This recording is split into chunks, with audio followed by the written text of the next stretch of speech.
Certains chrétiens considèrent le sabbat comme un jour sacré de culte et de repos. D'autres gardent dimanche. Il y a ceux qui sanctifient le vendredi et d'autres jours de la semaine. Dans tous les cas, il y a des gens sincères qui suivent ce qu'on leur a enseigné, sans jamais avoir examiné ce que Dieu a dit. Il est vrai qu'il y a aussi ceux qui préfèrent oublier précisément ce qu'il a commandé de se rappeler. La Bible, qui est la parole écrite de Dieu, est l'autorité ultime pour répondre à la question « Quel jour devrions-nous observer en tant que saints ?» Question 1. Que dit le 4e commandement? Lisons. Exode 20 versets 8 à 11 pense à observer le jour du sabbat et fêtant un jour consacré à l'Éternel. Tu travailleras 6 jours pour faire tout ce que tu as à faire. Mais le 7e jour est le jour du repos consacré à l'Éternel, ton Dieu, tu ne feras aucun travail ce jour-là, ni toi, ni ton fils, ni ta fille, ni ton serviteur, ni ta servante, ni ton bétail, ni l'étranger qui réside chez toi, car en 6 jours, l'Éternel a fait le ciel, la terre, la mer, et tout ce qui s'y trouve, mais le 7e jour, il s'est reposé. C'est pourquoi l'Éternel a béni le jour du sabbat et en a fait un jour qui lui est consacré. Version Bible du Semeur. Le commandement du sabbat ou le jour du repos est un commandement divin de se souvenir que nous sommes les créatures de Dieu et que nous devons chercher sa ressemblance à travers les attitudes qu'il nous a guidées depuis le début de la création du monde. Et lorsque Dieu eut achevé le 7e jour son œuvre qu'il avait faite, il se reposa ce jour-là de toute son œuvre qu'il avait faite. Et Dieu bénit le 7e jour et le rendit saint, car en lui se reposait de toute l'œuvre qu'il avait accomplie en tant que créateur. Genèse 2, versets 2 et 3. En observant le sabbat, nous confessons à Dieu et au monde que nous croyons en le Créateur. Question 2. Qui a établi le sabbat, quand et pourquoi? Lisons. Genèse 2 versets 1 à 3 C'est ainsi que furent terminés le ciel et la terre et toute leur armée. Le 7e jour, Dieu mit un terme à son travail de création. Astérisque il se reposa de toute son activité le 7e jour. Dieu bénit le 7e jour et en fit un jour saint, parce que ce jour-là il se reposa de toute son activité, de tout ce qu'il avait créé. Marc 2h27 et 28 Puis il leur dit, le sabbat a été fait pour l'homme, et non l'homme pour le sabbat, de sorte que le Fils de l'homme est le Seigneur même du sabbat.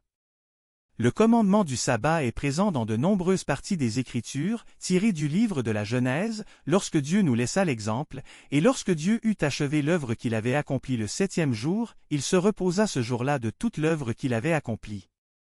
Et Dieu bénit le 7e jour, et le rendit saint, car en lui se reposait de toute l'œuvre qu'il avait accomplie en tant que Créateur. Genèse 2, versets 2 et 3. Dieu est le grand architecte de la création et nous a donné ce jour en cadeau. Le sabbat a été établi pour l'homme, et non l'homme pour le samedi. Marc 2, verset 27. Il est à noter que les jours de la semaine commencent le dimanche et se terminent le samedi. Question 3.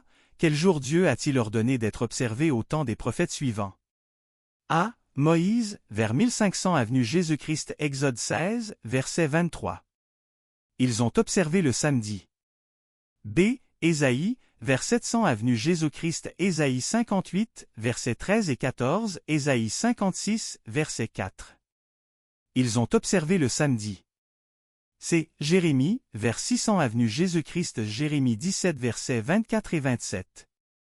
Ils ont observé le samedi. D. Ézéchiel, vers 600 avenue Jésus-Christ. Ézéchiel 20, versets 12 et 20. Ils ont observé le samedi. E. Esdras et Néhémie, 420 avenue Jésus-Christ. Néhémie 13 versets 15, 19. Ils ont observé le samedi. Le sabbat a toujours dû être observé et observé, selon les Écritures. Dans l'Ancien et le Nouveau Testament, le sabbat est un symbole d'obéissance à Jésus. Rien dans les Écritures ne laisse ne serait-ce qu'une ombre de doute quant au changement du jour de l'observance. Il n'y a aucune partie de la Bible qui nous ordonne de nous reposer un autre jour que le 7e jour, le sabbat. Question 4. Quel jour a été observé par Jésus? Lisons. Luc 4 versets 16 et 31 Jésus se rendit à Nazareth où il avait été élevé et, conformément à son habitude, il entra dans la synagogue le jour du sabbat.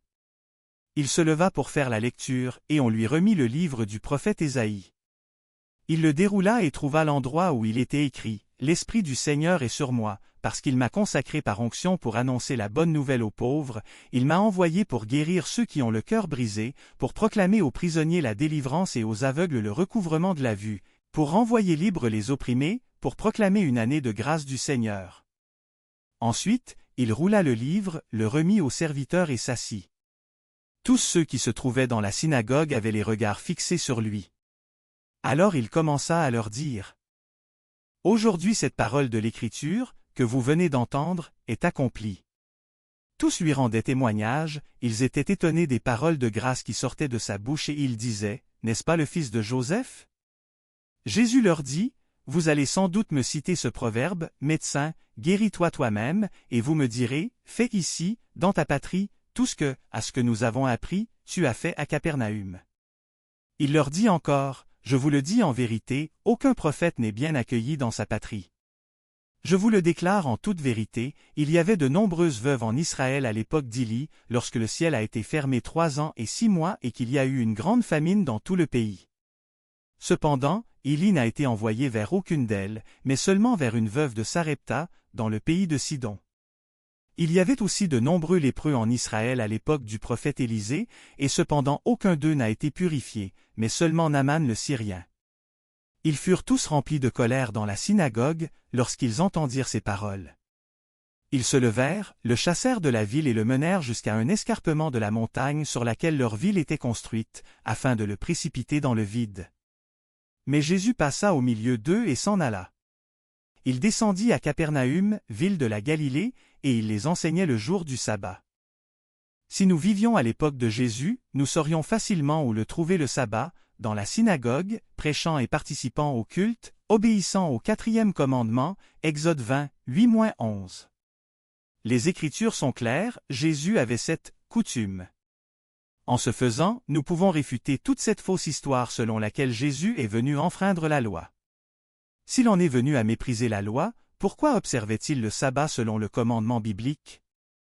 Remarquez que notre Seigneur Jésus a obéi au commandement de son Père et que nous devrions faire de même, Jean 15h10. Question 5. Quel jour les disciples de Jésus observaient-ils? Lisons.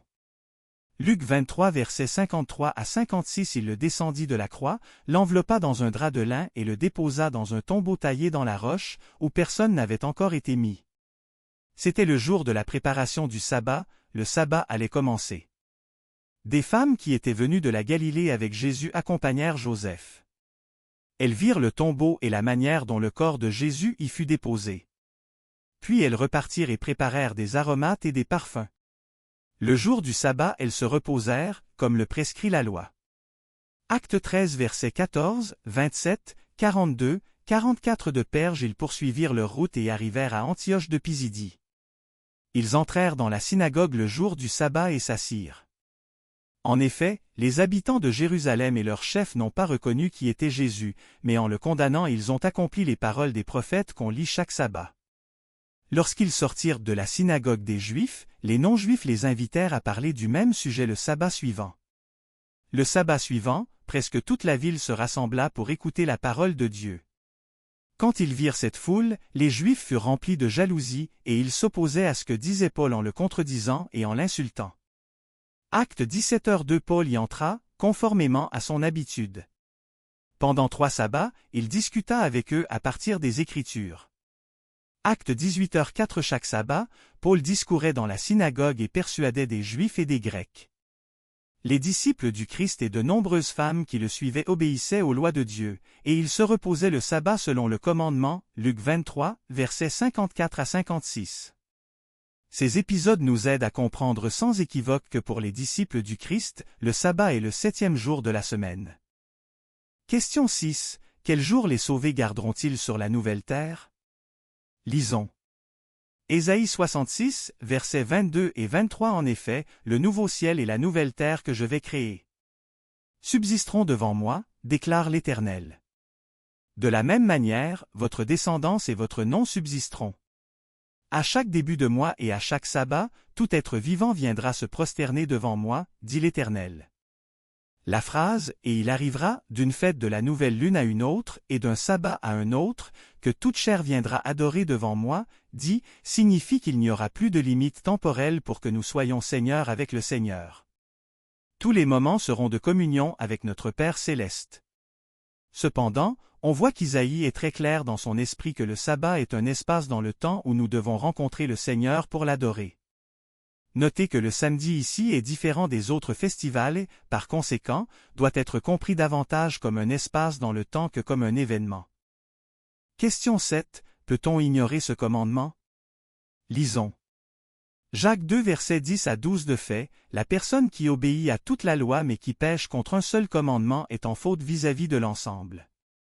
En effet, celui qui a dit « Tu ne commettras pas d'adultère » a aussi dit « Tu ne commettras pas de meurtre ». Si tu ne commets pas d'adultère mais que tu commets un meurtre, tu es coupable d'infraction à la loi.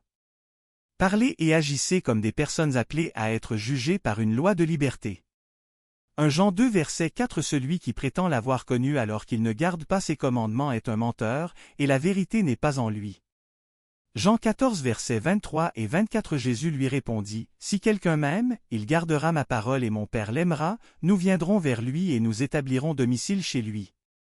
Celui qui ne m'aime pas ne garde pas mes paroles, et la parole que vous entendez ne vient pas de moi, mais du Père qui m'a envoyé. » Il est bon de se rappeler que garder le sabbat n'est pas un moyen d'atteindre le salut, obtenu uniquement par la grâce de Jésus. L'obéissance à Dieu est le résultat du salut. Comment peut-on dire qu'il est sauvé et vivre dans la désobéissance? La célébration du sabbat est une démonstration d'amour et le fruit de l'expérience personnelle avec le Christ. Le sabbat a été institué à la création du monde, il a été observé et obéi par Adam et Ève qui n'étaient pas juifs.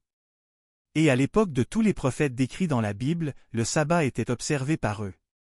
Le Seigneur Jésus lui-même observait le sabbat en guérissant les nécessiteux, beaucoup oublient que la profession de Jésus était charpentier et non guérisseur. Nous, en tant que disciples du Christ, qui acceptons le don de la grâce manifestée dans le plan de salut mis en œuvre sur terre par la mort et la résurrection de notre Seigneur Jésus-Christ, devons suivre son exemple. Que Dieu vous bénisse abondamment.